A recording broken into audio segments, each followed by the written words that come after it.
que je vais pas être beaucoup plus longue, juste préciser peut-être que pour les personnes en ligne, on vous entend, mais on ne vous voit pas. Je pense que vous devrez nous voir et nous entendre. Et pour les personnes sur place, ne vous échappez pas à la fin parce qu'on va vous inviter pour un verre, pour prolonger un petit peu les échanges. Jean, je te laisse continuer.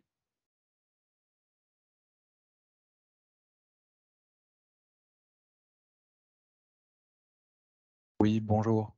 Voilà. Bon, bah, merci beaucoup Jessica. Merci beaucoup. Donc Jean Catan, secrétaire général du Conseil national du numérique. On est en effet très heureux de pouvoir voilà, faire ces ateliers lecture ensemble avec Renaissance numérique. C'est vraiment un très grand plaisir. On est dans un domaine qui est vraiment prolifique et il y a beaucoup de livres qui sortent sur la question. Donc c'est plutôt une très bonne chose. Et pour encourager le débat, on est vraiment très heureux de pouvoir se réunir autour de ces ouvrages. Donc voilà, le Conseil national du numérique, peut-être que vous connaissez pour certains d'entre vous. Donc c'est une instance consultative créée il y a 12 ans qui a pour vocation d'accompagner la réflexion sur le numérique et de porter le débat dans la société sur notre relation au numérique. Parmi ses membres, Anna Lambert, donc voilà, qui est avec nous aujourd'hui, qui a publié donc ce mois-ci, il y a quelques jours à peine, donc cet ouvrage, Schizophrénie numérique chez Alia. Donc, c'est l'ouvrage dont on va parler aujourd'hui. On en est très heureux. Donc, je te présente très, très rapidement. Tu es maître de conférence donc, à Paris 8 en philosophie. Euh, Tu as travaillé beaucoup avec Bernard Stiegler. Mais peut-être tu te présenteras mieux et plus longuement pour dire, parce que je pense que c'est important de revenir aussi sur ton parcours pour revenir un petit peu sur la jeunesse de cet ouvrage. Comment, et c'est peut-être cette première question qui peut ouvrir la discussion, comment est-ce que cet ouvrage finalement est né? D'où? De quels travaux? De quelles réflexions? De quel parcours? Et comment est-ce que tu le fais vivre, toi, aujourd'hui, déjà, depuis sa sortie? Merci beaucoup, merci beaucoup Jessica et merci beaucoup Jean de m'accueillir ici et merci beaucoup d'être présent. Donc oui, pour revenir très rapidement sur l'origine du livre, en fait, donc et sur mon parcours peut-être très brièvement, effectivement, donc j'ai effectué une thèse de philosophie contemporaine. Sur la question de la technique, j'ai des deux philosophes contemporains des années 60, donc Gilbert Simondon et Jacques Derrida. Et dans le même temps, hein, je travaillais beaucoup avec le philosophe Bernard Stiegler, effectivement, sur les enjeux des technologies numériques contemporaines, dans le cadre de travaux de recherche contributive qui visaient à essayer de mettre en place des projets pour que les citoyens se réapproprient justement ces technologies numériques pour lutter un petit peu contre les effets d'automatisation ou de prolétarisation qu'elles peuvent produire. Et puis après cela, donc à partir de 2020, après avoir effectué ma thèse, j'ai commencé à écrire un peu des articles, disons, philosophiques ou académiques sur ces questions des enjeux des technologies numériques. Et puis j'ai intégré en même temps le Conseil national du numérique, donc en 2021, dans le cadre d'une mandature qui donc avait pour fonction de penser la question des technologies numériques comme un fait anthropologique à proprement parler. Donc voilà, comme tu le réexpliqueras peut-être tout à l'heure, hein, mais d'aborder donc le numérique pas seulement comme une mutation technique ou des questions voilà d'innovation ou d'économie, mais aussi comme un bouleversement anthropologique. Et donc ce livre en fait a un petit peu pour vocation de constituer une synthèse, je dirais, des articles un petit peu de fond, de philosophie que j'ai pu écrire au sujet de la question du numérique et des travaux plus pratiques qui ont été faits dans le cadre du Conseil national du numérique durant les 2 dernières années, notamment donc dans le cadre de 2 rapports, le rapport sur le numérique et le savoir et le rapport sur l'économie de l'attention. Donc voilà, l'idée c'était de produire un petit essai un peu synthétique pour, pour, oui, pour livrer les grandes idées qui avaient mûri pendant ces 2 années, je dirais de 2020 à 2022, quoi. Merci beaucoup. Est-ce que vous pouvez peut-être revenir sur le titre également de l'ouvrage, qui peut, porter à confusion ou qui, on l'a vu sur Twitter notamment, avec certaines personnes qui ne comprennent pas le titre ou qui font semblant ne pas le comprendre. Est-ce que vous pouvez nous expliquer un petit peu ce concept de schizophrénie numérique et pourquoi vous l'avez utilisé? Oui, merci beaucoup. Bah, comme je ne suis pas sur Twitter, j'ai pas pu suivre malheureusement les débats, mais en revanche, oui, bien sûr, je peux l'expliquer et je comprends très bien que ce soit un titre, qui puisse poser problème. En fait, c'est pas un concept à proprement parler, c'est simplement une expression effectivement que j'ai mobilisée dans le texte et que j'ai choisi finalement, suite à une discussion avec l'éditeur Gérard Bérébi, de prendre pour titre de l'ouvrage. Et donc, oui, cette expression de schizophrénie numérique, je la mobilise, c'est important de le noter, pour décrire, non pas une sorte de pathologie individuelle, mais en disant, que l'époque semble souffrir d'une schizophrénie numérique. Donc c'est l'idée de dire qu'en fait, on vit dans une époque qui est tiraillée, sur cette question du numérique, et qui est tiraillée entre 2 types, de discours qui sont contradictoires, l'un avec l'autre, je dirais. Un discours qu'on pourrait qualifier de progressiste, qui ou à tendance transhumaniste, hein, qui consiste en fait à, louer les nouvelles performances, des machines numériques, souvent en les anthropomorphisant, donc en attribuant, l'intelligence, aux machines, l'apprentissage, la pensée, les émotions même parfois, la conscience, et cetera. Donc on attribue des propriétés traditionnellement réservées aux humains, aux machines, numériques, hem, dans ces discours, hein, qui sont en fait des discours, idéologiques, à mon avis. Et puis, de l'autre côté, eh bien, on dénonce, ou on s'inquiète en tout cas, et à juste raison souvent, hein, des, effets nocifs, des écrans ou d'autres types de technologies numériques sur les capacités de pensée, d'apprentissage aussi, de mémoire, de réflexion, d'imagination, des individus. Et donc, voilà, pour moi, il y avait, une grande contradiction entre ces 2 types de discours, bien que ce ne soient pas les mêmes personnes qui les tiennent évidemment, mais, l'idée, c'est précisément de ne pas prendre les choses d'un point de vue, personnel ou individuel, j'ai envie de dire, mais de juste essayer d'analyser les discours qui traversent, une époque. Et il me semblait que là, il y avait, des discours contradictoires, et donc une, une atmosphère en fait de tiraillement ou d'écartèlement entre voilà, ces 2 types de discours. Et si je peux rajouter une toute petite chose sur cette expression, que qui est, bon, en fait, cette expression, je l'ai retrouvée après coup, pas comme telle, hein, mais, un petit peu modifiée, dans un livre, de Gunther Anders qui s'appelle, «L'obsolescence de l'homme», qui parle, de schizophrénie artificiellement produite. Et en fait, quand j'ai écrit le livre, j'y pensais pas du tout, alors que c'est un texte que j'avais déjà lu auparavant, mais disons que, heu, je l'avais lu il y a longtemps, je m'en souvenais pas au moment où j'ai écrit le livre. Mais en fait, ce que dit, Anders à travers cette expression-là, il parle évidemment pas de la schizophrénie au sens, médical. C'est une image, hein, encore une fois. Peut-être que lui aussi choisit mal son terme d'ailleurs. Mais en tout cas, ce qu'il veut dire, c'est que, en raison, du fonctionnement des environnements médiatiques, finalement, qui nous entourent, donc lui, il parle de la radio, de la télévision, eh bien, nous sommes disloqués. C'est-à-dire que nous sommes à un endroit, et à un autre en même temps, hein. Il prend l'exemple d'un homme qui lit un magazine et qui en même temps écoute un match, de foot à la radio. Il dit: «Bah, voilà, il est à 2 endroits en même temps, son âme est divisée, coupée, et cetera». Et il dit: «C'est une schizophrénie artificiellement produite». Et en fait, ce qui me semblait intéressant là-dedans, c'était que Anders, voilà, pointait, ce qui est pour moi vraiment le cœur du sujet, c'est-à-dire le fait que les environnements médiatiques ont une influence sur, la vie de l'esprit, quoi, sur nos expériences, nos consciences, et cetera, et cetera.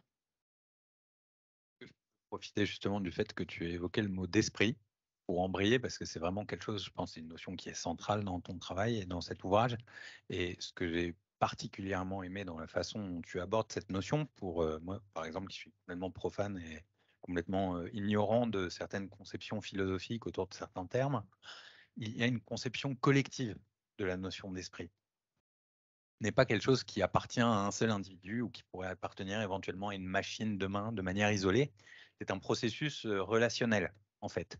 Et est-ce que, parce que tu as écrit aussi un texte récemment qui s'appelle Comment penser ChatGPT, et on trouve là une mobilisation tout à fait pertinente en fait de ces notions philosophiques pour aborder ces outils technologiques que l'on a tendance à considérer, comme tu le dis, soit de manière anthropomorphique, soit de manière absolument banale, comme un simple objet que l'on pourrait totalement maîtriser. Et j'ai failli faire un lapsus en disant mépriser, mais il s'agit de bien autre chose finalement. Est-ce que tu pourrais revenir un petit peu là-dessus? Merci beaucoup, pour la question. Effectivement, il est intéressant ton lapsus, parce que, ce que dit, justement, Simondon, c'est qu'en fait, quand on prend les objets techniques pour, de simples outils ou de simples instruments, en fait, dans ce texte, oui, j'essayais de mobiliser les réflexions de Gilbert Simondon, donc qui est un philosophe, de la technique, pour penser un petit peu les enjeux de ChatGPT, bon voilà, de manière très, programmatique. Mais, disons que, ce que dit Gilbert Simondon, c'est que quand on considère les objets techniques comme de simples instruments, de simples outils, de simples moyens, en fait, on les méprise justement quand on s'en croit être les maîtres, en fait, on les méprise, on les asservit et que donc la question, ce n'est pas de croire que, nos techniques sont des moyens neutres qu'on pourrait, maîtriser et auxquels on pourrait attribuer telle ou telle, finalité selon notre bon vouloir. Mais, pour autant, hein, ce sont pas, des robots, des doubles de l'homme qui ont des intentions, bonnes ou mauvaises, et qui, ou qui ont des émotions, des consciences, et cetera, hein. Tout ça, c'est ce qu'il appelle le mythe du robot, en fait. Et donc l'idée, c'est de sortir de cette alternative entre, des objets techniques qui seraient des simples moyens et des objets techniques qui seraient, des robots, des doubles de l'humain. Et en fait, ce qui est intéressant quand on regarde la manière dont on a parlé un petit peu, de ChatGPT dans les médias, bah, bien souvent, en fait, on était pris dans l'une de ces 2 alternatives, quoi. Soit c'est juste un moyen et puis bon, bah, comment faire pour bien s'en servir? Comment faire attention à ce qu'il ne soit pas, pris en main par des acteurs malveillants et cetera et cetera? Ce sont de vraies questions, hein, mais voilà. Est-ce qu'elles suffisent? C'est pas sûr. Ou bien à l'inverse, nous sommes face à une super intelligence artificielle qui va, voilà, qui va, pardon, hem, dépasser, toutes les «performances» entre guillemets, humaine, c'est très dangereux et cetera et cetera. Donc je pense effectivement que c'est très dangereux ce qui se passe avec, ChatGPT, mais je pense pas que ce soit parce que, il s'agisse d'une super intelligence artificielle. Voilà, donc moi je voulais montrer qu'en fait, c'était important de sortir de ces 2 représentations, qui sont fondées sur un même schéma, hein, c'est ce que dit Simondon, qui est un schéma d'asservissement en fait, hein. Soit l'homme est le maître, de l'outil, soit, la machine asservit, l'humain. Mais dans les 2 cas, c'est un rapport d'asservissement. Et ce que je voulais dire donc, c'était que pour sortir de ces 2 schémas, il faut poser une question un peu différente qui est, celle de la relation en fait que nous entretenons avec ces dispositifs et de la manière dont ces dispositifs nous transforment. Donc et dont ils transforment nos esprits, notamment. En particulier quand il s'agit, de technologies qui sont, des supports de mémoire ou des supports de savoir. Et c'est le cas, des technologies numériques, en partie. Et donc, l'idée, c'était de dire, oui, qu'effectivement, l'esprit, ce n'est pas une chose, hein. Quand on parle de l'esprit, on ne peut pas le penser, à travers la catégorie, philosophique de la substance, quoi, ou de la chose. Hem, L'esprit, c'est un processus, donc une activité, une relation et donc qui a lieu, qui peut avoir lieu, en tout cas, et qui ne peut avoir lieu que justement dans la relation entre, bah, des corps, vivants, qui vont se rencontrer, disons, par l'intermédiaire, de supports, matériels qui peuvent être, des livres, qui peuvent être des images, qui peuvent être des photographies, qui peuvent être des écrans, de toutes sortes, qui peuvent être, des, automates, numériques et des plateformes, des réseaux sociaux et cetera et cetera. Mais en tout cas, il n'y a d'esprit qu'à condition qu'il y ait une circulation, en fait, entre, des organismes, vivants, entre les cerveaux des différents «individus» entre guillemets, et par l'intermédiaire de symboles qui sont sédimentés et supportés dans des supports techniques. Voilà et les technologies numériques comme d'autres technologies sont ces supports de mémoire, ces supports de savoir, ces supports de symboles. Ils ne sont pas des doubles de l'humain, ils ne sont pas des moyens neutres, voilà. Ce sont des technologies de l'esprit, au fond. Et moi, enfin, c'est vrai que j'aimerais bien qu'on lise un petit passage quand même pour assumer complètement le format book club. Je pense que voilà. Mais avant ça, il y a quand même quelque chose de particulièrement pertinent aussi. Donc, d'une part, par rapport à ces actualités type ChatGPT, et tu montres combien ces notions en fait donc permettent de penser ces déferlantes technologiques. On pourrait se penser complètement assailli, etc. Mais tu nous montres à travers cet ouvrage qu'en fait, on a tout un corpus philosophique finalement qui nous permet d'appréhender ces déferlantes. Et c'est vraiment enfin la richesse de la philosophie, quoi, au sens propre, dans nos vies de tous les jours. Et aussi, ça permet de relativiser beaucoup de choses, c'est-à-dire, enfin, ce mythe un petit peu il y a eu un livre d'ailleurs, je crois, qui est sorti aux éditions Zone, je crois, sur le mythe un petit peu du génie de la Silicon Valley qui, tout d'un coup, de son esprit individuel, unique, va sortir une prouesse fantastique, ce qu'il ne s'agit pas d'ignorer particulièrement, mais de se dire qu'à un moment, en fait, les choses sont collectives aussi. Et voilà, et je trouve que ça a du sens parce que bon, c'est vrai que Renaissance comme le Sénum sont des enceintes profondément collégiales collective et de se dire en fait ces choses-là ne se pensent qu'à plusieurs au fond. Il n'y a pas de choses isolées quand on parle des technologies de l'esprit, mais il y a une circulation et un partage. Juste si je peux me permettre, parce que c'est quand même pour moi un des plus beaux passages de cet ouvrage, mais l'esprit n'est ni une substance matérielle ni une substance immatérielle, car il n'est pas une substance individuelle. L'esprit n'est pas, à proprement parler, il ne fait que passer et circuler dans les milieux technosymboliques par lesquels nous sommes entourés. L'esprit est une activité ou une relation qui suppose toujours des corps vivants et un milieu technique pour s'exercer. L'esprit circule entre les cerveaux, c'est-à-dire entre les corps, qui se relient par l'intermédiaire de supports techniques, qui sont aussi des supports symboliques. L'esprit n'est donc pas une âme immatérielle, car il a bien des conditions biologiques, psychiques et techniques de possibilité, etc. Je passe un petit peu pour arriver à un autre passage. En effet, la circulation des esprits suppose donc un double processus d'intériorisation psychique et d'extériorisation technique. Les expériences se sédimentent, comme tu le disais, donc, dans les supports de mémoire, se conservent dans l'espace et dans le temps et ressurgissent dans le présent à travers leur réactivation par les individus vivants. Et d'ailleurs, parfois, et donc juste après, tu parles d'expériences presque télépathiques. Tu ne mets pas le presque, je le rajoute un petit peu mais en fait, il s'agit de ça en fait. Il s'agit de télépathie puisqu'il s'agit de communiquer, enfin de faire communiquer nos esprits, quoi. Donc c'est ce qu'on appelle à distance, puisque voilà, si de toute façon, comment dire, nous sommes toujours déjà à distance d'une certaine manière, puisque si nous n'étions pas à distance les uns des autres, bah, nous n'aurions pas besoin du langage et de toutes les médiations symboliques que nous utilisons. Et effectivement, il y a une expérience télépathique au sens où je cite une petite citation de Georges Bataille dont je me rappelle plus, mais elle est dans le livre, qui parle des peintures rupestres dans les grottes et qui dit que grâce à ces peintures, nous pouvons communiquer avec les esprits des hommes de l'époque, c'est-à-dire il y a des millions d'années, hein, grâce aux traces qu'ils ont laissées justement.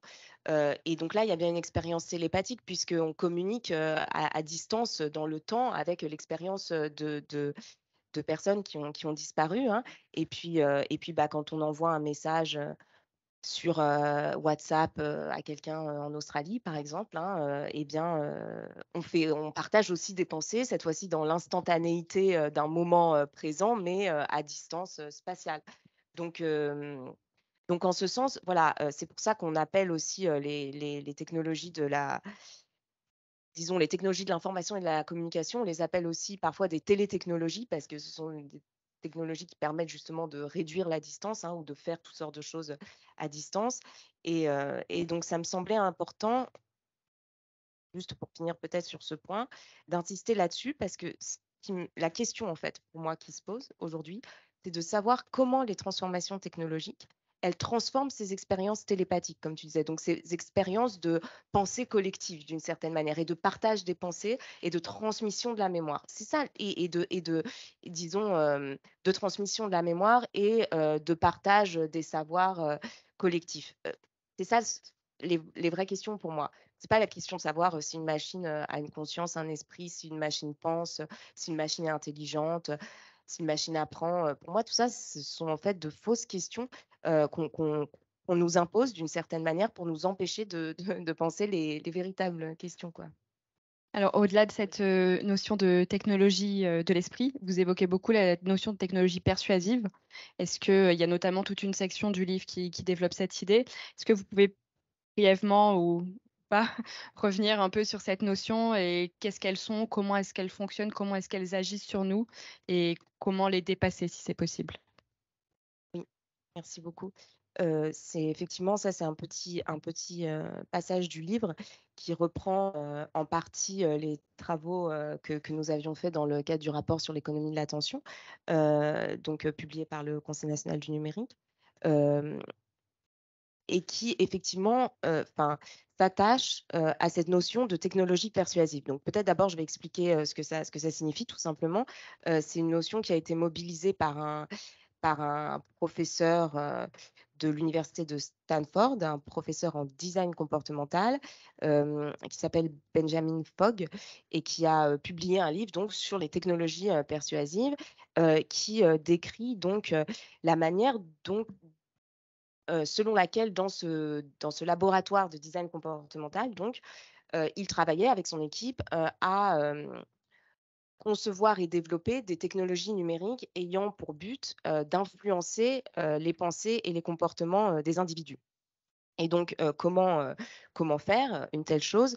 Eh bien, en fait, pour faire cela, il faut articuler différentes disciplines, donc des disciplines qui étudient le fonctionnement du cerveau et de la psyché humaine, on va dire, donc notamment la psychologie cognitive, la psychologie comportementale qui sont dominantes dans ces champs aux États-Unis, avec d'autres disciplines plus technologiques comme le design, l'informatique, afin de concevoir des fonctionnalités techniques et des interfaces techniques qui vont capter en quelque sorte les attentions, les esprits des utilisateurs et puis les influencer de mille manières, hein, en les incitant à se comporter comme ci ou comme ça en ligne.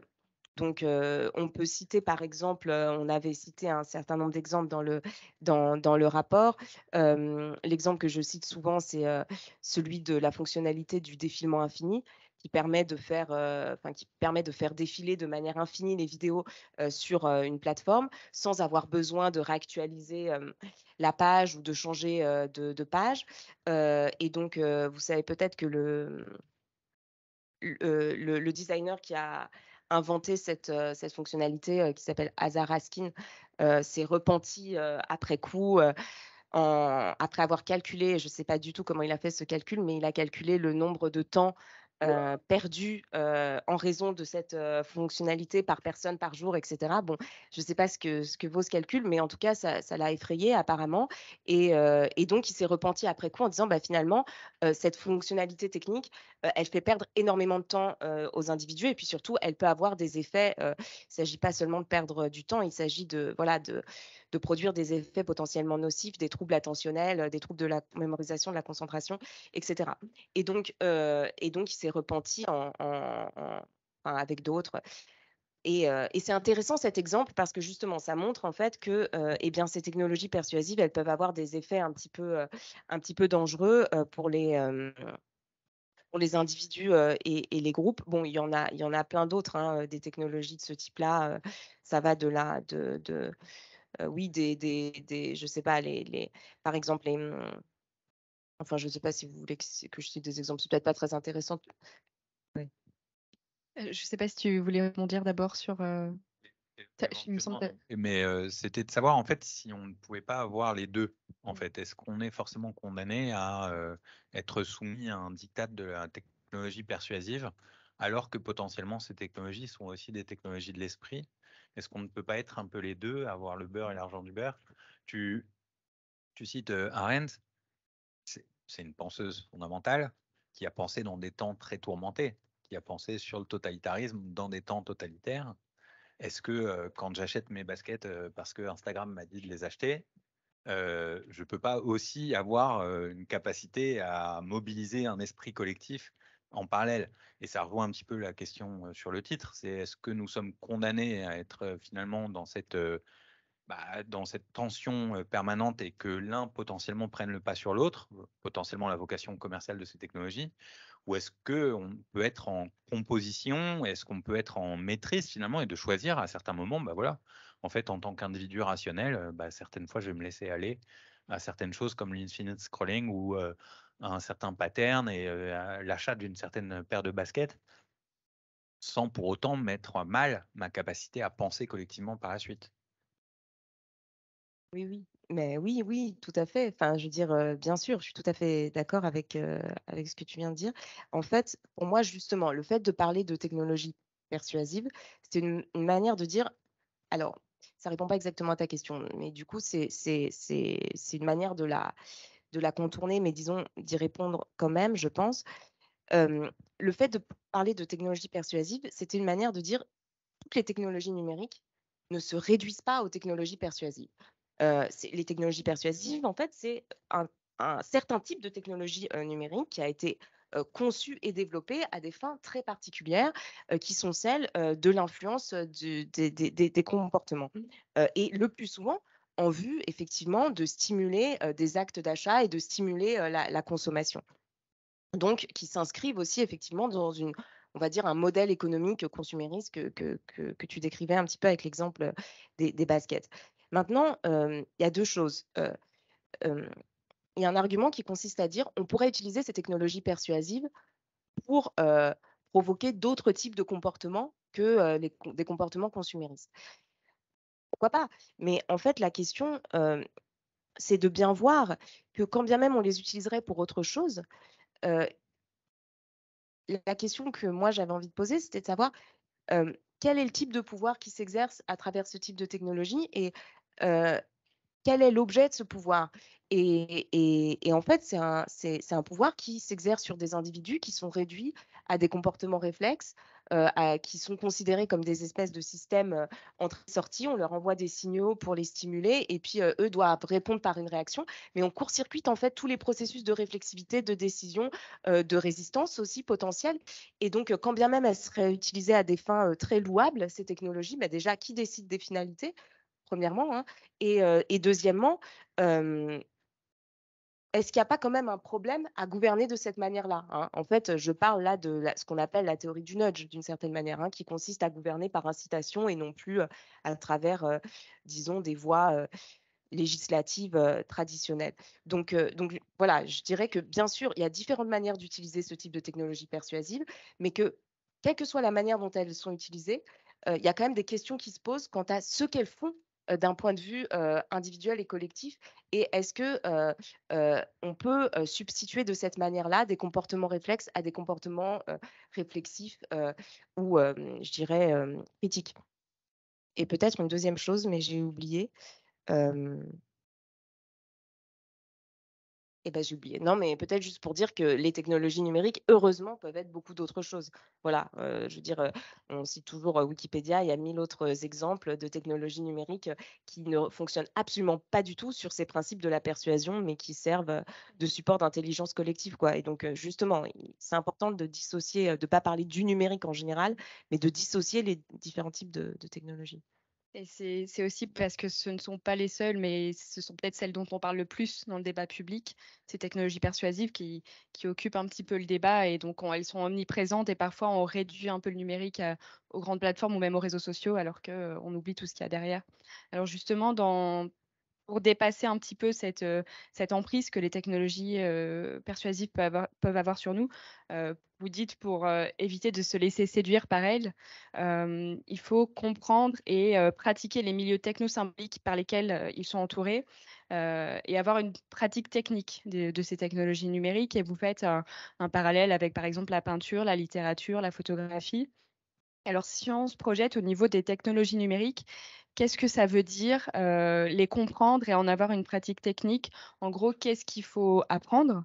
Et est-ce que ces savoirs, selon vous, sont transmis aujourd'hui, suffisamment et le sont-ils, par exemple, dans le cadre de l'éducation nationale?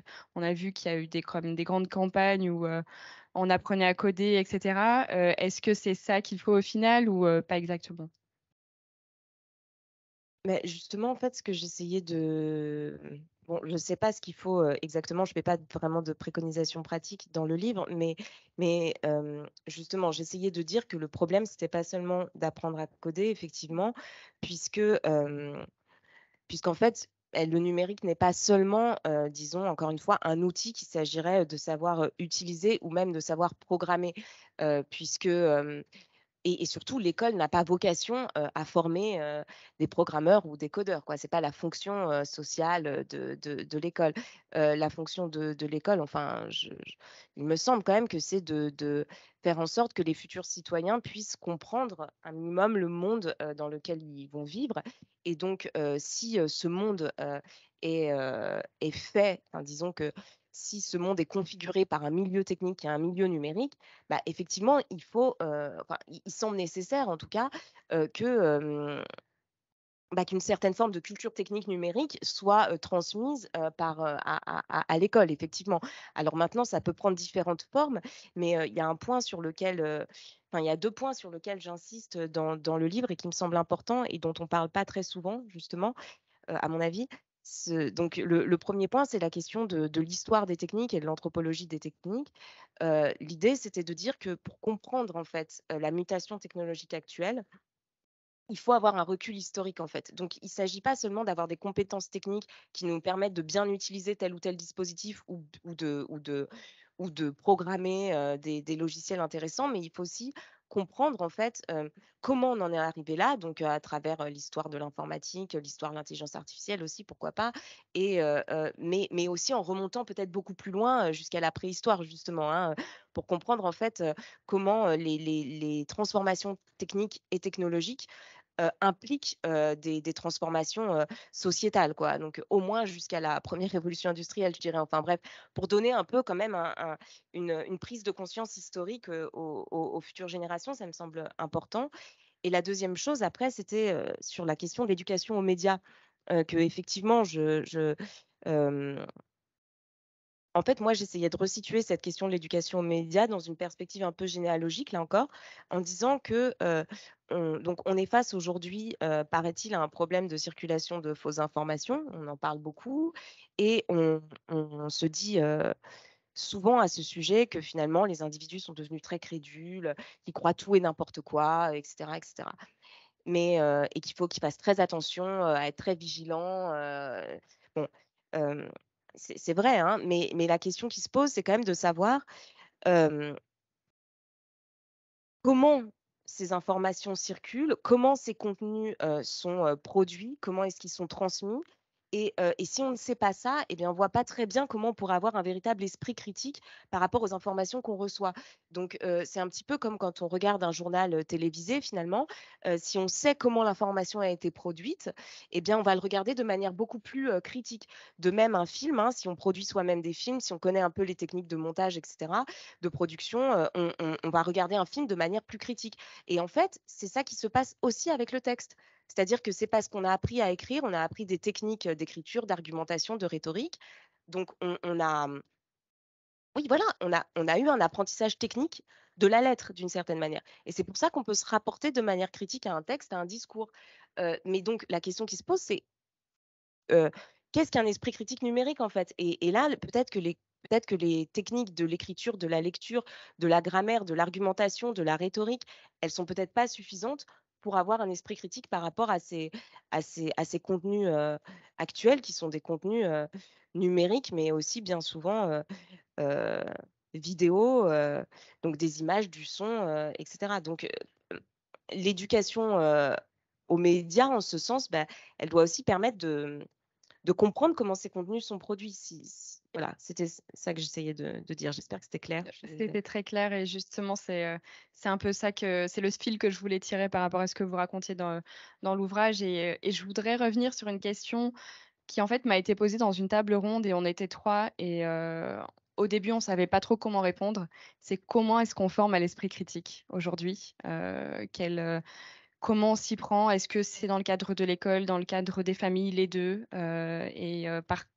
Par quelle matière, quelle discipline est-ce que ça passe?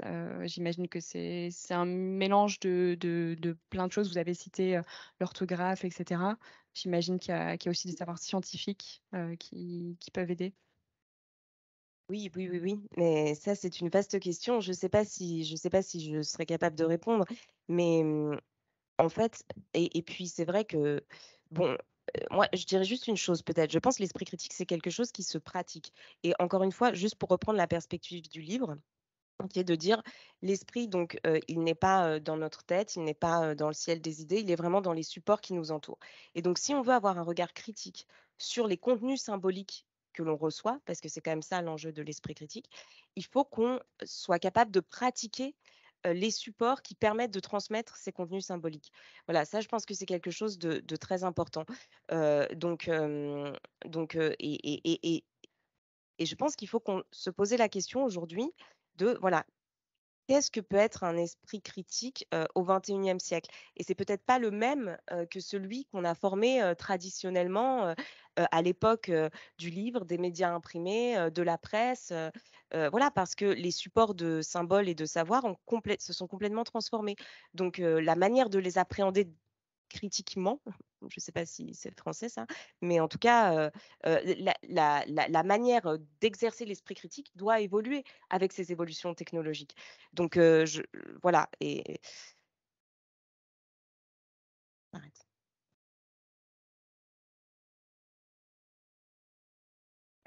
Oui, juste pour enchaîner, Vous évoquiez tout à l'heure le fait qu'un certain nombre d'acteurs, on peut citer, Facebook, Instagram, Google ou TikTok, dominent un petit peu, les technologies numériques ou en tout cas, font beaucoup parler d'eux, depuis, une 10-15 ans. Et vous soulignez à cet égard que, ces technologies numériques ont été appropriées par donc une poignée d'acteurs et que, cette maîtrise, cette appropriation doit être interrogée. Et vous ajoutez, je vous cite: «Dans toutes les sociétés, la question de savoir qui comprend, qui possède et qui contrôle, les technologies de l'esprit a des enjeux éminemment politiques». Est-ce que vous pouvez revenir un petit peu sur ce passage et en quoi est-ce politique et qu'est-ce que cela veut dire? Est-ce que cela veut dire qu'une action politique, justement, est nécessaire pour établir un petit peu l'ordre et pour, sortir de cette appropriation? Est-ce que la régulation est la réponse? Heu, Pas capable de répondre, mais je vais essayer. Oui, merci beaucoup. Alors attendez, le début donc, de la question, Ouais, c'était en quoi est-ce sur la politique, voilà, en quoi est-ce politique l'appropriation? exactement, oui, oui. Donc en fait, ce que je voulais dire, c'était que, encore une fois, hein, comme, nos esprits ne sont pas, dans nos cerveaux, et bien, finalement, ceux qui possèdent ces supports symboliques, ont un pouvoir sur nos esprits et de toute façon, le pouvoir s'exerce alors il s'exerce sur les corps, il s'exerce aussi sur les esprits. Donc d'une certaine manière, quand il est question de technologie de l'esprit, il est toujours question de pouvoir et de politique d'une certaine manière, hein. Donc, évidemment, ceux qui contrôlent, la circulation, des symboles, dans, les sociétés et la manière dont ces symboles circulent, eh bien, exercent un pouvoir d'une certaine manière, hein, sur, les manières de penser, les manières de voir le monde, les manières d'envisager l'avenir, et cetera. Bah,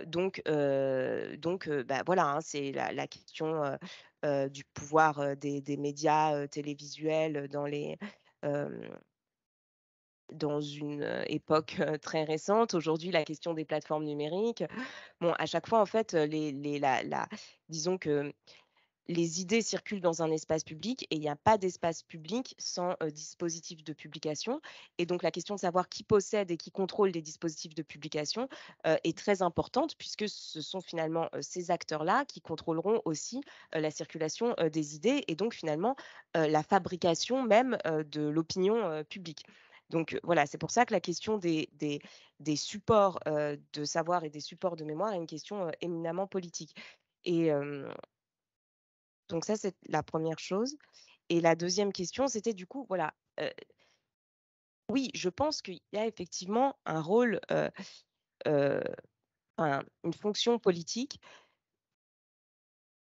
Alors je dirais pas qu'il s'agit de rétablir l'ordre, mais je dirais en fait que, hem, ce qui est important, c'est précisément de valoriser et de soutenir politiquement des technologies, numériques qui sont mises au service justement, du partage des savoirs, de l'intelligence collective, et qui ne fonctionne pas en fait sur les principes, de, la collecte, des données, de la revente, des temps, d'attention et de, la captation, de valeur à partir de ce qui a déjà été produit par d'autres sur internet. Parce que c'est ce qui se passe aujourd'hui avec ChatGPT par exemple, hein, qui va, comment dire? S'attribuer de la valeur à partir de productions, qui sont celles en fait, de toutes sortes, d'individus et de groupes divers et variés. Hem et donc là, il y a une question politique parce que en fait, c'est le rôle d'une certaine manière de la puissance publique, de valoriser ce type de technologies-là parce qu'elles ne sont peut-être pas, profitables ou rentables directement sur le court terme, mais qu'en revanche, elles sont nécessaires à la voilà, à la disons à la cohésion et à l'évolution des sociétés et peut-être que c'est pas seulement le rôle de la puissance publique, ça peut aussi être le rôle de certaines entreprises, de certains industriels et cetera. Mais en tout cas, étant donné qu'aujourd'hui, enfin voilà, à mon avis, là, il y a un enjeu politique, oui et il y a la nécessité d'un soutien, politique par rapport à ce type de technologie-là. Vraiment faire mon Augustin Trapenard encore une fois. Parce qu'il y a un joli passage aussi là-dessus, page 76, s'il vous plaît. Le véritable défi actuel de l'innovation ne consiste pas à accélérer l'automatisation numérique et la collecte de données, mais à ouvrir de nouvelles possibilités de réflexion et de délibération. Les technologies numériques ne devraient pas servir à exacerber les comportements de consommation des foules mimétiques, mais devenir des supports d'intelligence collective permettant aux esprits de se rencontrer et de s'individuer à travers des projets communs et singuliers. Les algorithmes ne devraient pas servir à simuler les capacités de langage ou de conversation des agents, mais permettre l'expression et la confrontation de points de vue diversifiés, l'interprétation des contenus et les débats argumentés. C'est à cette condition seulement qu'un espace public numérique, profondément politique, pourrait émerger, comme le proposent aujourd'hui de nombreux chercheurs et de nombreux citoyens, conscients de la nécessité de dépasser l'alternative entre le modèle du capitalisme de surveillance américain et le modèle de crédit social chinois, tous deux fondés sur la collecte massive de données personnelles. Donc, on voit bien un projet politique. Peut-être d'ailleurs même que Emmanuel Macron s'y retrouvera, puisqu'il prenait la troisième voie il y a quelques années dans des termes finalement assez proches finalement. Non, et donc, aussi, ça fait écho à un passage un petit peu antérieur dans l'ouvrage, et avant de peut-être ouvrir sur une question finale et finalement sur la discussion avec l'ensemble des personnes présentes, il y a ce passage aussi en référence à Hannah Arendt, où donc il y a cette capacité de prédiction aussi et d'anticipation des comportements qui est mise en cause. Et donc, les attentes elles-mêmes sont court-circuitées en fait avec ces technologies. Les pulsions sont stimulées en temps réel et n'ont plus le loisir de se transformer en projet collectif ou en désir singulier qui pourrait donner lieu à des conduites porteuses de nouveautés. C'est donc l'action humaine qui se voit menacée en tant que capacité à débuter quelque chose de neuf auquel on ne peut pas s'attendre après ce qui s'est passé auparavant, à accomplir ce qui est infiniment improbable contre les chances écrasantes des lois statistiques et de leurs probabilités. Donc ça, c'est Hannah Arendt, 1958, Conditions de l'homme moderne. Et c'est à rebours de beaucoup de choses qui se passent en ce moment. Donc on voit bien en quoi est-ce que c'est un projet finalement éminemment politique, qui nous ouvre vers un tout autre programme, peut-être enfin, c'est un peu la question que tu as pour peut-être. Je préfère garder ma dernière D'accord, question ok. pour Non, peut-être pour la toute fin, et donc, si tu veux mais continuer, finalement, bien sûr. c'est un programme d'innovation qui est complètement à rebours de ce que l'on met derrière le terme d'innovation aujourd'hui. C'est-à-dire, on peut être très sensible à la question de l'innovation sociale, mais là, c'est même une autre forme d'innovation technique que celle qui nous est proposée derrière le terme d'innovation aujourd'hui. Merci beaucoup en fait d'avoir rappelé ces questions. C'est quelque chose de très important en fait. Cette question du calcul en fait et du calcul prédictif notamment parce que je crois justement que enfin euh, oui la question c'est est-ce qu'on peut penser l'innovation hors enfin je veux dire sans la limiter à une efficience ou une performance purement calculatoire en fait.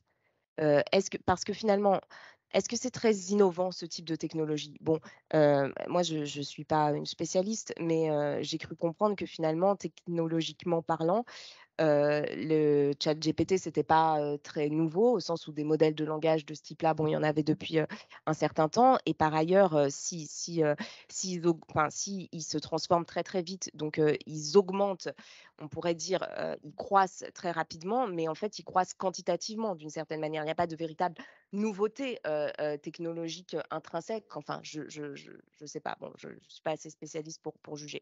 Mais mais en revanche, il me semble hem, que d'un point de vue, il faudrait quand même qu'on s'interroge sur d'un point de vue, social, d'un point de vue écologique, d'un point de vue politique, qu'est-ce qui nous apporte de véritablement nouveau, en fait? Parce que, par exemple, par rapport aux fausses informations dont on parlait tout à l'heure, bon, bah, on était dans un contexte caractérisé, disons, par la circulation des fausses informations qui avait été reconnu comme un enjeu majeur, un enjeu politique majeur, bah là, on sait bien que ce type de dispositif, ça ne peut qu'aggraver le problème pour le coup, hein, parce que ça permet de générer des textes, des images qui sont fausses à une vitesse largement supérieure à celle, enfin, voilà, à l'époque technique précédente, d'une certaine manière, au stade de l'innovation précédent. Et donc, est-ce que ça nous, voilà, est-ce que ça nous apporte vraiment quelque chose de nouveau ou est-ce que simplement ça accélère et ça aggrave un problème qui était déjà là auparavant? Du point de vue de l'automatisation, bah, en fait, ce sont finalement des technologies qui fonctionnent un petit peu comme les logiciels d'autocomplétion. Donc, on va automatiser de nouvelles fonctions. Voilà, on avait des dispositifs qui permettaient de compléter nos messages. Maintenant, on va avoir des dispositifs qui permettent de générer des textes entiers. Est-ce que c'est vraiment nouveau ou est-ce que simplement, quantitativement, on va plus loin? Et finalement, est-ce qu'on n'aggrave pas là aussi un problème? Parce que est-ce que c'est vraiment collectivement désirable de désapprendre complètement à écrire, bon, voilà, on pourrait se poser ces questions. C'est-à-dire, est-ce que ces innovations, elles sont vraiment innovantes, en fait? Ou est-ce qu'au contraire, elles ne sont pas finalement des aggravations de tendances déjà existantes qui sont peut-être pas désirables d'un point de vue social, politique et même écologique, puisque voilà, c'est pas, enfin, il faut entraîner ces modèles sur des énormes masses de données, sans quoi ça ne fonctionne pas du tout. Et donc, il faut des serveurs, etc., etc. Bon, donc finalement, tout ça n'est pas très innovant, mais semble plutôt accélérer des tendances qui sont des tendances destructrices du point de vue de l'environnement, du point de vue des sociétés, et cetera. Donc le point sur lequel je voulais insister, c'était de dire bah, est-ce qu'on ne peut pas repenser l'innovation différemment, en fait, en s'interrogeant, notamment parce qu'il y a toutes sortes de projets qui sont pour le coup véritablement innovants, qui attendent aussi d'être financés, d'être portés, d'être soutenus politiquement. Et là, si je peux juste enfin, donner un petit exemple, mais parce que ça m'a vraiment frappé. J'ai découvert assez récemment donc, un projet qui s'appelle Tournesol, qui est porté par, bah, par un certain nombre de personnes qui vise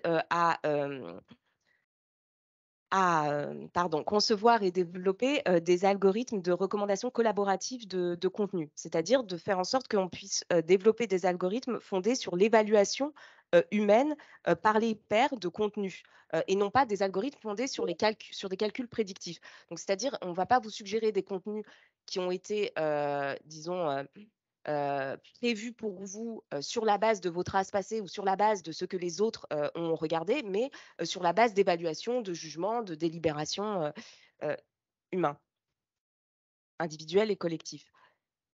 Et ça me semble extrêmement innovant d'un point de vue, à la fois d'un point de vue technique et aussi d'un point de vue social, d'un point de vue politique, parce que peut-être que ça pourrait nous aider à, entre guillemets, régler le problème de la désinformation qui est massivement lié à la suggestion automatique de contenu et donc au calcul prédictif. Donc, pourquoi est-ce que ce type de projet, par exemple, c'est un exemple parmi 1000 autres, mais pourquoi est-ce que ce type de projet-là ne sont pas soutenus et pourquoi est-ce que l'innovation ne prend pas la forme de ce type de projet? Je trouve que ça, c'est quand même des questions intéressantes et ça permet de ne pas limiter le numérique justement à la question du calcul, de la prédiction automatique et des statistiques, mais de réintégrer dans le numérique justement de l'interprétation, de la délibération, de l'évaluation et d'en faire un vrai outil d'intelligence collective, quoi, ce qui était quand même sa vocation à l'origine. On va peut-être prendre quelques questions. S'il y a des questions dans la salle, on peut vous passer le micro et pour les personnes qui sont en ligne, vous pouvez soit envoyer vos questions dans le chat ou vous manifester et on vous donnera la parole pour que vous puissiez, ouvrir vos micros. Merci. Si vous pouvez juste vous présenter à chaque fois, avant de poser votre question. Merci. Bonjour, merci. Moi, je suis informaticien, mais je me pose aussi beaucoup de questions et du coup, en fait, voilà, vous avez parlé tout à l'heure euh, de l'esprit critique, de l'éducation à l'esprit critique, et c'est assez intéressant parce que c'est pas un enjeu, enfin, ça va contre l'enjeu du pouvoir. Si on veut avoir pouvoir sur une foule, on le voit avec les États-Unis, la Chine, c'est important de contrôler l'information. Et là, on a les plateformes qui vont modérer, c'est-à-dire qui vont nous protéger des contenus jugés dangereux. En fait, en nous surprotégeant, quelque part, c'est une forme d'infantilisation que l'on subit. Et, euh, et donc, c'est pas faire confiance à l'esprit critique des gens que de les surprotéger comme ça.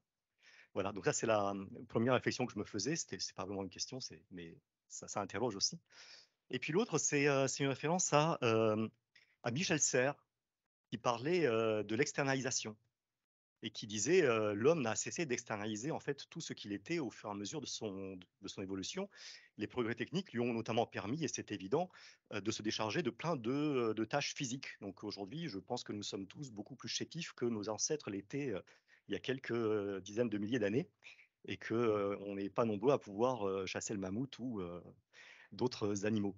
Et donc je me disais, l'homme est fondamentalement paresseux. C'est un petit peu aussi la cause de l'externalisation, c'est qu'on est paresseux et donc en fait si on peut faire autre chose ce que l'on faisait, c'est pas mal.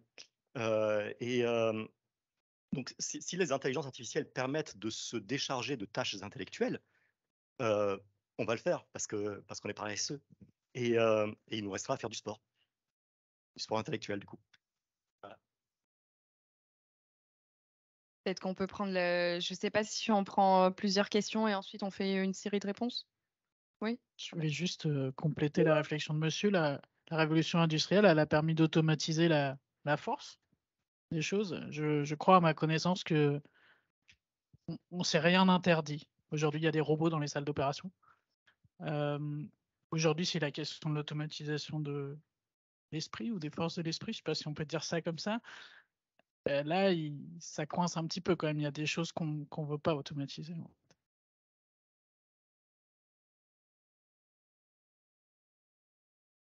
Est-ce qu'on va y aller ou est-ce qu'on va avoir des frontières? Finalement, c'est un petit peu ça, cette double question, finalement. Non, merci beaucoup pour ces remarques. Non, je crois qu'il y a des choses. Enfin, comment dire? Oui, vous avez raison de dire finalement, la question de l'intelligence artificielle, c'est la question de l'automatisation. En fait, je crois que c'est tout à fait clair.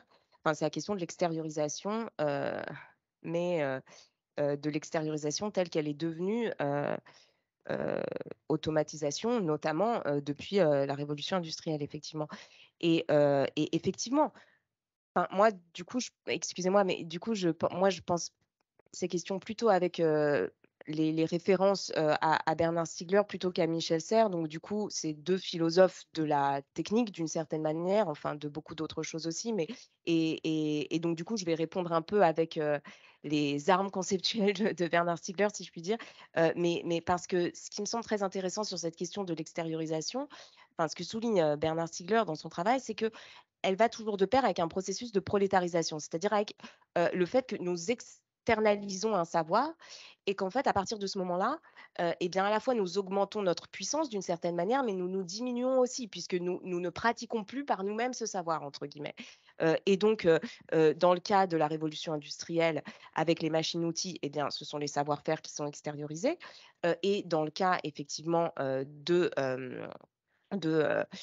des technologies numériques et en particulier des modèles de langage dont on parlait à l'instant, ce sont, on pourrait dire, les savoirs théoriques. Par exemple, le fait de savoir écrire un texte. Bon.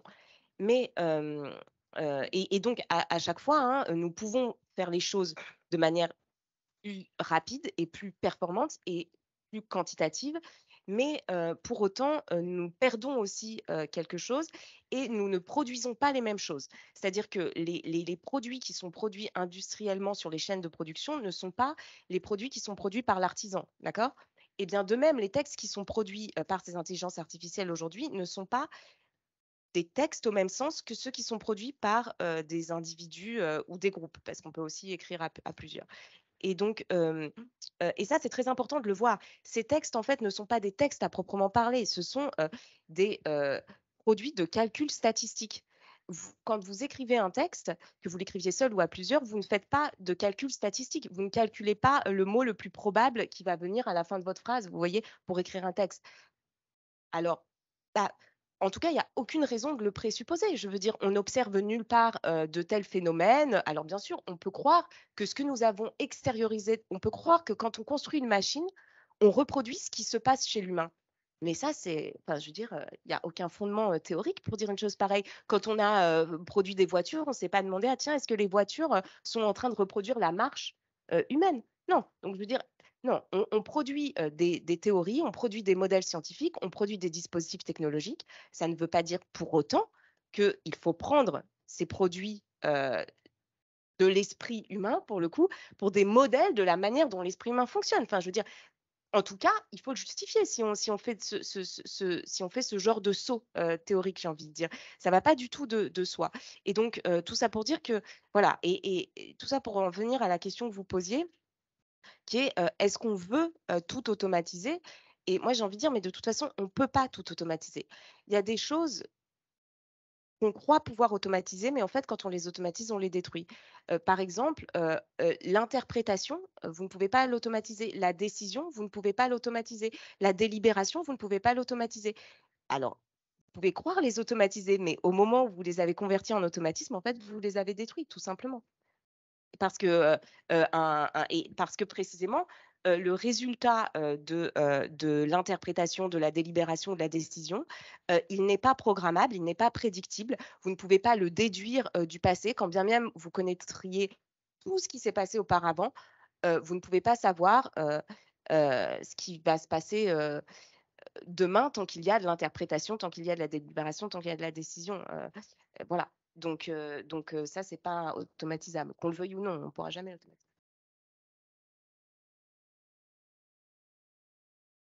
Profiter de votre présence pour poser des questions insondables que je me pose moi aussi. Je suis Jean-Dominique Séval, économiste. J'apporte le sujet du numérique par l'angle de l'économie et prospectiviste. Voilà. Je prends l'exemple de la mémoire, par exemple, qui me fascine beaucoup. On faisait des enluminures au Moyen-Âge pour essayer de retenir les livres qu'on n'avait pas dans des cathédrales de mémoire. Pendant des siècles, on a fait ça.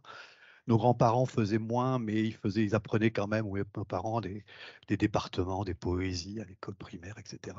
Bon, aujourd'hui, ça fait longtemps qu'on ne fait plus rien, même avant le numérique. On était devenus très paresseux, effectivement. L'apprentissage, aujourd'hui, la mémoire, c'est quoi? C'est les hypermnésiques. Bon, il y en avait toujours depuis Giordano Bruno. Ils sont très peu. Et puis les acteurs. À part ça, je ne sais pas qui utilise sa mémoire vraiment de manière intensive. On peut dire qu'elle a été perdue. Et alors le numérique, alors là, non, on a externalisé, on ne fait plus d'efforts de mémoire du tout. Alors est-ce que c'est grave? Pas sûr. Enfin, je ne sais pas. Oui, c'est très grave. On peut le regretter. Et en même temps, quels effets ça va produire? On ne sait pas trop encore. Et là, il y a plein d'autres exemples, hein. Je prends celui-ci parce qu'il est vraiment, il s'est déjà produit en fait. Voilà. Il s'est déjà produit. Il n'y a plus de mémoire, elle est externalisée en fait. Et comment vous saisissez de ce sujet, par exemple, qui illustre ce désastre entre le numérique, quoi. Ou peut-être c'est pas si grave que ça finalement. C'est l'ordre des choses. L'innovation avance.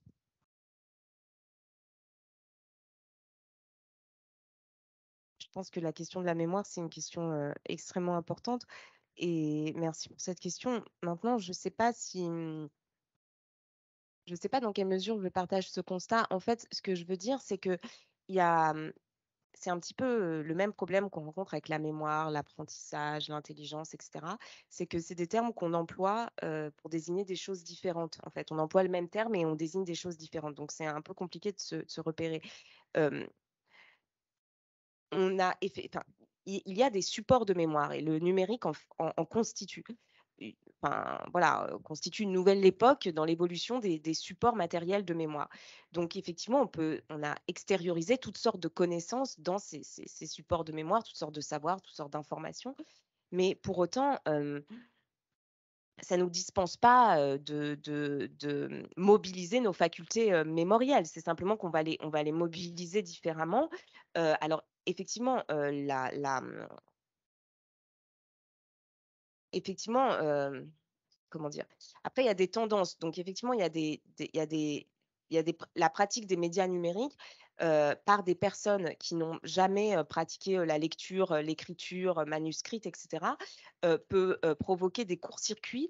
C'est-à-dire on n'intériorise pas des techniques de mémorisation, de réflexion assez fondamentales. On les court-circuite en passant directement par le numérique. Donc ça peut être très dangereux. Mais pour autant, la mémoire des machines, entre guillemets, c'est une mémoire de stockage. C'est un processus d'enregistrement de données ou d'informations. Ça n'a rien à voir avec la mémoire des vivants, qui est un processus d'interprétation constant, en fait. Et donc, par exemple, des personnes qui écrivent des articles collectivement sur Wikipédia. Eh bien, ils exercent bien leur mémoire, ils partagent leur savoir, ils discutent collectivement, ils délibèrent, ils produisent du savoir. Donc, c'est un exercice mémoriel qui se joue entre leur corps, leur cerveau et le support technique numérique, pour le coup. Donc, je crois qu'il faut vraiment faire attention. Tout dépend de la relation que nous avons avec le support numérique, en fait, et de la manière dont le support numérique fonctionne. Donc, il peut très bien court-circuiter nos facultés mémorielles, aussi bien il peut permettre des processus, voilà, et on peut très bien imaginer, par exemple, des plateformes d'annotation contributive ou d'écriture collective qui permettent de renforcer les capacités mémorielles et réflexives des individus. Parce que voilà, hein, même le fait de pouvoir commenter en permanence une vidéo que vous regardez, ou bien ça peut en fait vous aider à vous souvenir de certains moments importants de la vidéo. Bon, donc il y a toutes sortes de dispositifs qui peuvent renforcer les capacités de mémoire, d'interprétation, de délibération. Voilà. Est-ce qu'on a des questions Peut- en ligne Faire un peut-être? petit saut en ligne, voilà, je crois Oui.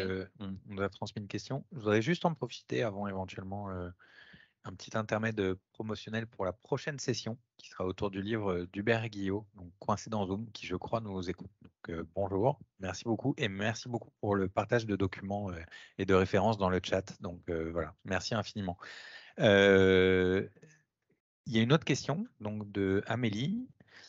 Concernant cette schizophrénie, quelle est la nature du double bind, donc de cette double injonction contradictoire donc qui nous permet de revenir sur le début de la discussion éventuellement autour de cette notion éventuellement. Peut-être qu'il y a aussi d'autres questions en plus dans la salle. Je ne sais pas très bien comment répondre, mais peut-être pour tenter quand même une réponse, je dirais que moi, ce que j'essayais de montrer à travers cette histoire de schizophrénie ou de disjonction justement entre des impératifs contradictoires, ou entre des constatations contradictoires, en tout cas au sujet du numérique, en fait, j'essayais vraiment de montrer que quand on reste pris dans cette double alternative, qui est celle donc d'une part de l'attribution de capacités spirituelles, on va dire, à des machines, et puis d'autre part, la constatation de la destruction des facultés de pensée par les technologies numériques, eh bien, en fait, le problème qu'on rencontre, c'est qu'on ne peut pas poser la question de savoir comment mettre ces technologies numériques au service, justement, des esprits individuels et collectifs. Donc, moi, j'essayais vraiment de pointer cette double alternative pour montrer ce qu'elle nous empêchait de penser, en fait. Pour dire, finalement, ces deux voies-là, elles maintiennent dans l'impensé la question qui est la vraie question, c'est-à-dire comment faire pour que ces supports de mémoire deviennent véritablement des supports de savoir collectif, quoi, des supports d'intelligence collective, et puis augmente pour le coup nos facultés de mémorisation, de réflexion, d'interprétation, et ne court-circuite pas justement tous ces processus. Et malheureusement, la tendance dominante, elle est, comme vous le rappeliez, hein, elle est au court-circuit des capacités d'attention profonde, de réflexion profonde, de délibération.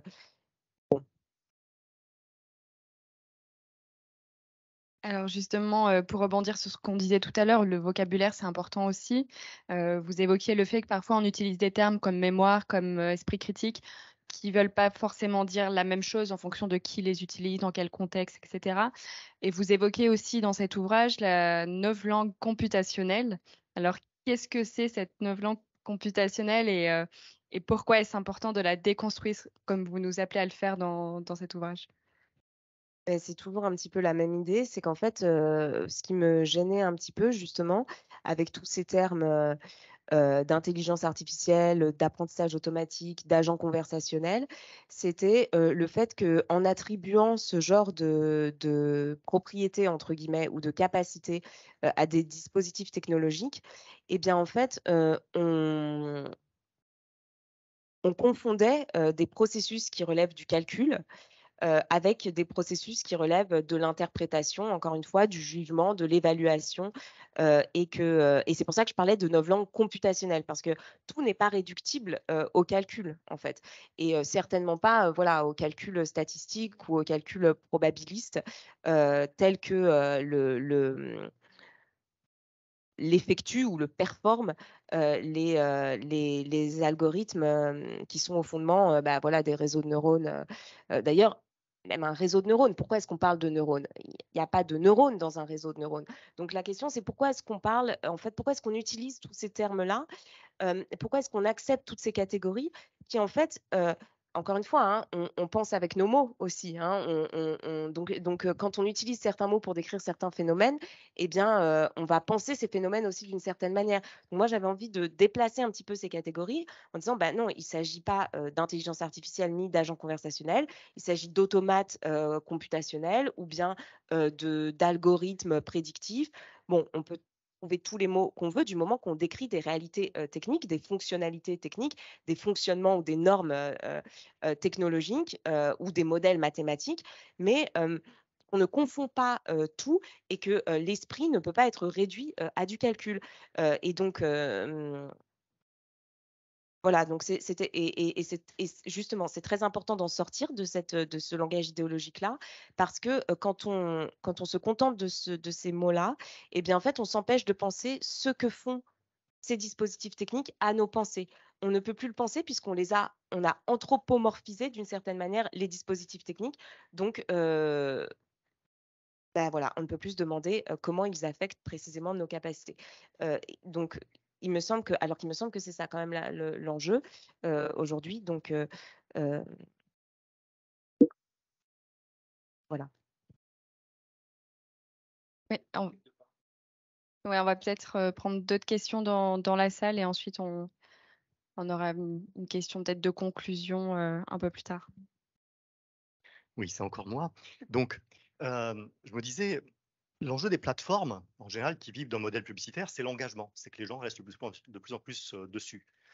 D'autre part, l'enjeu du pouvoir, c'est de la promotion d'un narratif officiel. C'est l'enjeu du pouvoir. Que tout le monde soit d'accord et vive ensemble. C'est un petit peu l'enjeu du pouvoir. Ni l'un ni l'autre ne parle de vérité, de réalité. Parce que c'est pas rentable, et ni pour l'un ni pour l'autre. Qu'est-ce qu'on fait? Oui, et puis aussi un autre truc par rapport à votre dernière réponse. Vous disiez en gros qu'on ne peut pas comparer une intelligence artificielle, un réseau de neurones avec ce qui se passe dans le biologique. En fait, nous sommes tous observables de l'extérieur. Et du moment qu'on n'a que l'extérieur pour observer, sauf pour soi-même, parce qu'on a peut-être la conscience de soi-même, enfin, je ne sais pas si tout le monde l'a, mais comment est-ce qu'on fait la différence entre l'un et l'autre? Puisqu'on n'observe que l'extérieur, donc l'effet peut avoir une intelligence artificielle ou naturelle.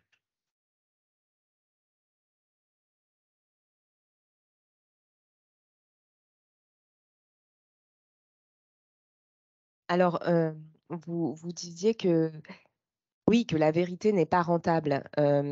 Effectivement, bah, ça, je ne sais pas si on pourra changer ça un jour, mais en revanche, on a vu aussi récemment que la circulation massive de fausses informations n'était pas très rentable non plus, pour 1000 raisons. Alors, il y a certaines, évidemment, ceux qui, enfin, les quelques, parce que voilà, les acteurs il y a évidemment des personnes et des groupes qui profitent beaucoup de cela. Et effectivement, vous avez raison de dire que des plateformes et des réseaux sociaux qui fondent leur modèle d'affaires sur l'économie de l'attention et l'économie des données profitent effectivement, ou en tout cas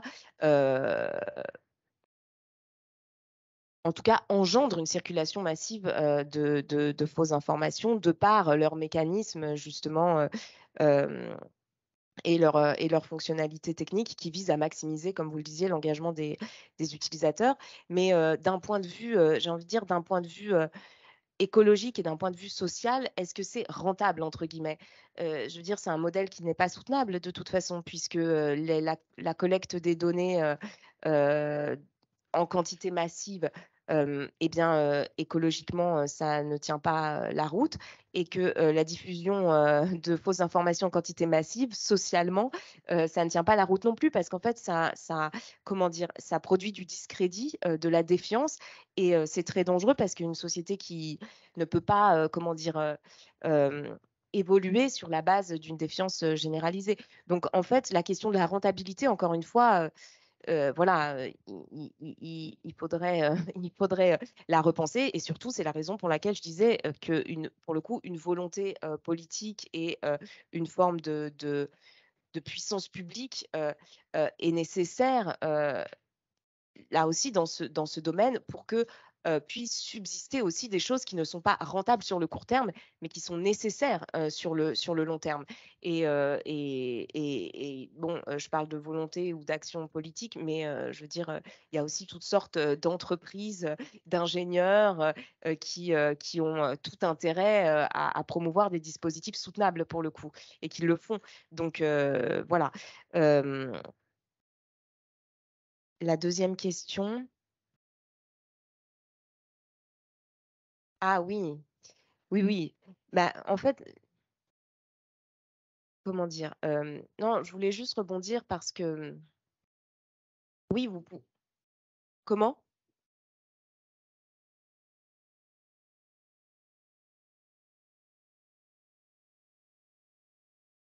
Oui, c'est la question de la simulation. Mais en fait, là encore, c'est très important de bien voir hem, que, comment dire? Oui, c'est très compliqué ces questions. Je vais pas pouvoir y répondre rapidement. Mais en 2 mots, non, simplement pour dire que, vous pouvez simuler, une fonction, heu, tout en mettant en œuvre un processus tout à fait différent. Donc voilà, c'est ça qui est important de bien savoir. Vous pouvez avoir le même «résultat» entre guillemets, en fait, c'est pas le même résultat, mais un résultat, similaire justement puisqu'il s'agit de simulation, tout en ayant procédé complètement différemment. C'est ce que je disais tout à l'heure pour la génération automatique de texte, hein. Quand vous écrivez un texte, et bien vous ne faites pas des calculs, probabilistes sur le mot suivant, à chaque phrase, vous voyez? Alors que c'est ce que fait, un dispositif comme ChatGPT. Quand un traducteur traduit, un texte, il n'est pas en train de comparer, par exemple, une liste de mots en français à une liste de mots en italien et de faire des calculs probabilitaires encore pour savoir le nombre de mots, enfin comment ce mot a été traduit et quel est le mot le plus probable. Vous voyez ce que je veux dire? Alors que c'est ce que fait un logiciel de traduction automatique. Donc en fait, ce qu'il faut bien voir à chaque fois, c'est que quand on s'en tient justement à une approche behavioriste ou comportementaliste, eh bien, on manque justement tous les processus, toutes les opérations et donc on est, comment dire, oui, on a un point de vue extérieur, comme vous disiez, mais qui finalement n'est pas très, n'est pas très pertinent pour décrire le réel. Alors, je crois qu'on a une question en ligne. Je ne sais pas si la personne l'a envoyée par écrit ou. Je l'ai là, merci beaucoup Gabriel. Donc, peut-être la lire si c'est possible. Donc, une question de Robin. Comment mesurez-vous l'évolution de nos esprits en lien avec la transformation numérique? Comment évaluer nos cerveaux connectés et limiter les vagues de schizophrénie numérique non contrôlées?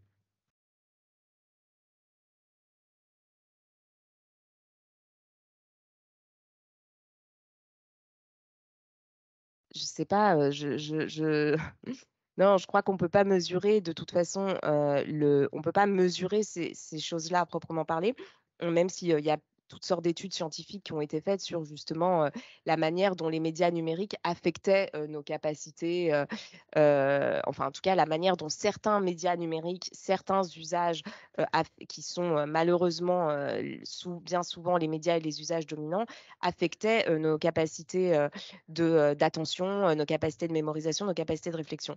Donc il y a quand même des études scientifiques, même neuroscientifiques, hein, qui s'intéressent justement à la manière dont nos cerveaux sont potentiellement déformés par des dispositifs numériques. Mais je crois qu'en fait, la question, voilà, je ne sais pas si on peut mesurer à proprement parler ces phénomènes, mais je pense qu'une question importante, c'est d'essayer de bien voir en fonction de chaque transformation technologique, quelles sont justement les fonctions qui sont extériorisées, quelles sont les possibilités de réintériorisation et de regarder ça très, très finement.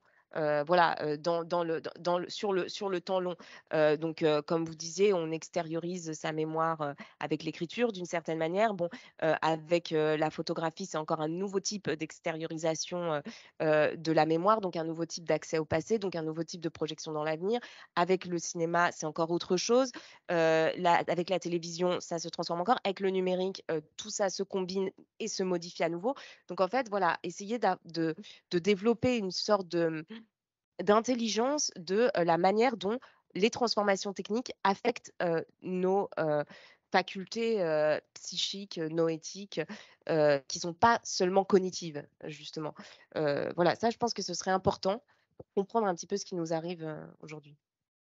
Alors, je voulais peut-être, on verra s'il y a d'autres questions d'ici là, mais il y a, la question de tout à l'heure m'a fait penser à une que je me suis posée en arrivant à la fin de l'ouvrage, où au final, j'ai pas réussi à savoir si vous étiez plutôt optimiste ou pessimiste par rapport au portrait de la situation actuelle que vous dressez.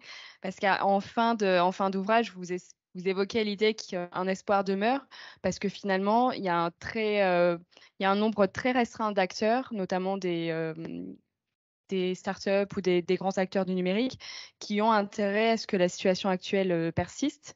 Donc, au final, on peut avoir un espoir que les choses changent, mais en même temps, la fin de la conclusion, c'est une citation de Paul Valéry que je vais vous lire, qui est la suivante.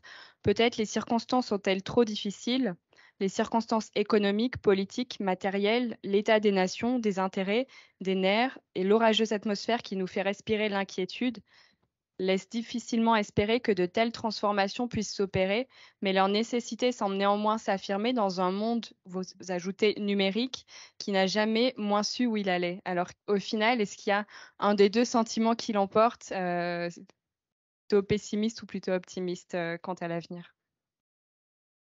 Ben, non, je crois pas. Je crois que c'est au lecteur de, de décider. Mais non, en fait, merci d'avoir cité ce passage parce qu'effectivement, c'était important pour moi de finir avec Paul Valéry parce que j'avais commencé avec lui et que d'une certaine manière, j'ai un peu aussi écrit ce livre un petit peu pour rentrer en dialogue avec ces textes de Valéry qui datent de 1929 et de 1937 et de 1939. J'en cite 3 en fait. euh, et qui sont regroupés dans Regard pour le monde actuel et qui est un recueil d'essais. Et en fait, j'avais en fait j'ai aussi écrit le livre pour répondre aussi de ces textes parce qu'il me semblait qu'en fait, ils pointaient des questions très importantes et qui ressurgissent aujourd'hui, voilà. Donc,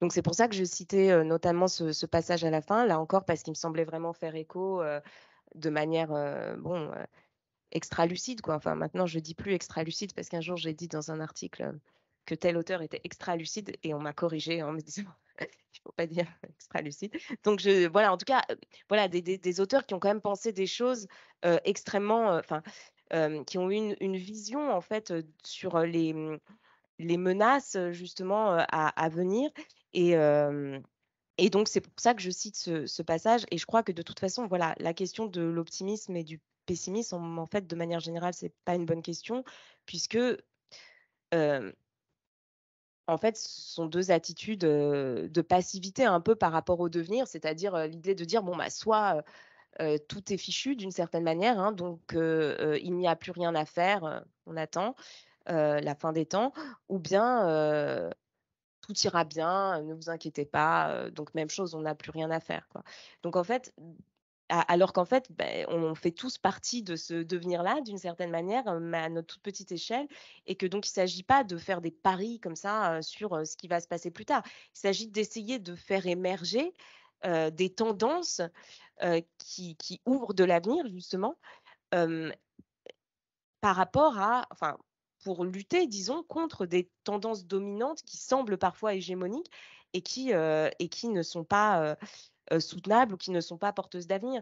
Donc, je crois que c'est la question, en fait, c'est pas de se demander si on est optimiste ou pessimiste, mais c'est juste de prendre en charge un certain nombre d'inquiétudes et d'essayer de faire en sorte, comme on peut, chacun à sa manière, avec, si possible, des groupes et des collectifs qui œuvrent pour ça, d'intensifier les tendances porteuses d'avenir, tout simplement.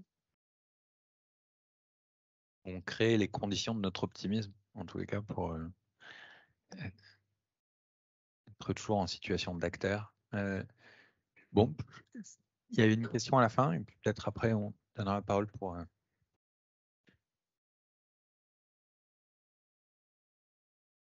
Merci. Oui, je ne sais pas si on doit encore se présenter. Romain, je suis entrepreneur. J'ai monté une boîte qui développe de l'IA pour les enseignants. Alors, je ne sais pas du coup si on dit IA. En réalité, on automatise des tâches qu'on peut de valeur ajoutée aujourd'hui dans le supérieur. Moi, je trouve que le vrai point là sur ce que vous mentionnez, et je pense que là-dessus vous accordez bien avec Asma Mala, sur la question de la vision politique derrière ces outils. Mais est-ce que la schizophrénie, c'est pas de dire à la fois c'est peu innovant, il y a une vision politique derrière, il ne faut pas l'oublier, et dans le même temps, chercher à se positionner pour dire ce devrait être nous qui sortions ces algos-là, on devrait construire la même chose, mais du coup, dans ce cas-là, on construirait, mais avec notre vision politique, avec potentiellement les mêmes ambitions derrière. Pour moi, c'est ça aussi la schizophrénie. C'est de dénoncer, mais de vouloir construire la même chose. Je suis pas certaine d'avoir bien compris, mais vous voulez dire, est-ce que vous pouvez préciser un tout petit peu? Mon point, c'est quand je dis on veut construire la même chose, c'est, je sais rien, moi, une politique industrielle au niveau de la France, de l'Europe, que sais-je, ou même une entreprise privée. C'est-à-dire qu'on va dénoncer ces fameuses visions politiques derrière Sam Altman, OpenAI ou que sais-je. Et dans le même temps, on a cette volonté de vouloir construire la même chose, en fait. Ça nous échappe. Oui. On le critique, on aimerait bien le faire, en fait. Pas nécessairement. Alors, vous avez raison, ce serait paradoxal de en même temps critiquer ce type d'innovation et puis de vouloir produire les mêmes.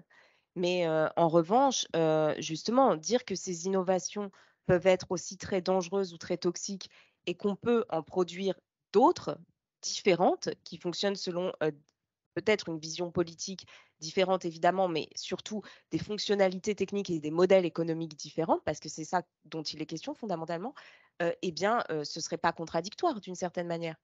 Simplement, ça impliquerait effectivement d'ouvrir un autre champ, en fait, et de ne pas être dans l'imitation de modèles déjà existants et dans la course à l'innovation telle qu'on nous la présente traditionnellement. Non? La question de la vision, c'est plus la question sur la vision politique. Pourquoi la nôtre? Pourquoi pas la leur? Bah, en fait, moi, je pense que c'est pas si simple que ça. C'est pas seulement une vision, c'est pas telle vision politique qui est implémentée directement dans tel dispositif technologique. Ce que je veux dire, c'est que vous avez des dispositifs technologiques qui sont fondés sur le calcul automatisé, par exemple. Vous en avez d'autres qui sont fondés sur le partage des savoirs. Bon, alors après, vous pouvez vouloir, on pourrait, l'idée, c'est d'en décider collectivement. Est-ce qu'on a plutôt besoin de tel dispositif ou plutôt besoin d'un autre, quels sont les plus soutenables écologiquement, etc. On n'a peut-être pas tous besoin non plus partout du même type de dispositif technologique. Donc, on peut, enfin voilà, on pourrait imaginer je parlais de recherche contributive au début,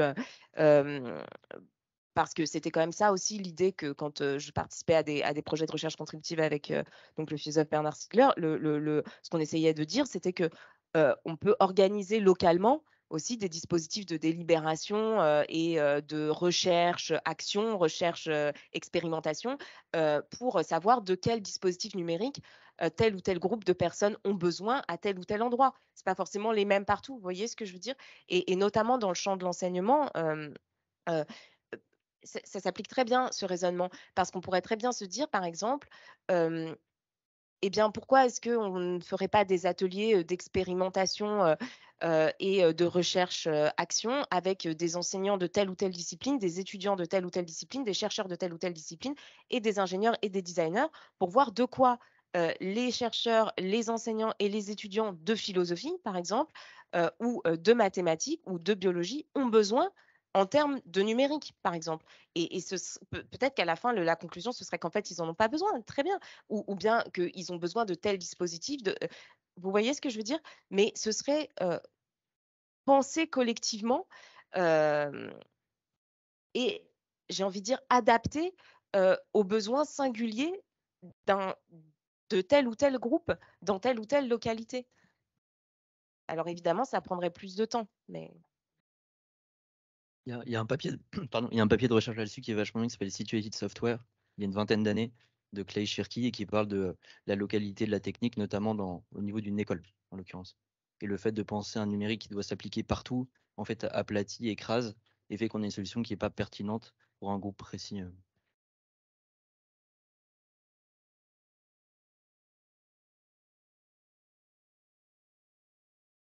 On va peut-être clore cette session d'échange et la poursuivre autant que vous le souhaitez, donc soit en ligne, on est toujours disponible derrière nos boîtes mail, soit ici pour ceux qui en ont le temps.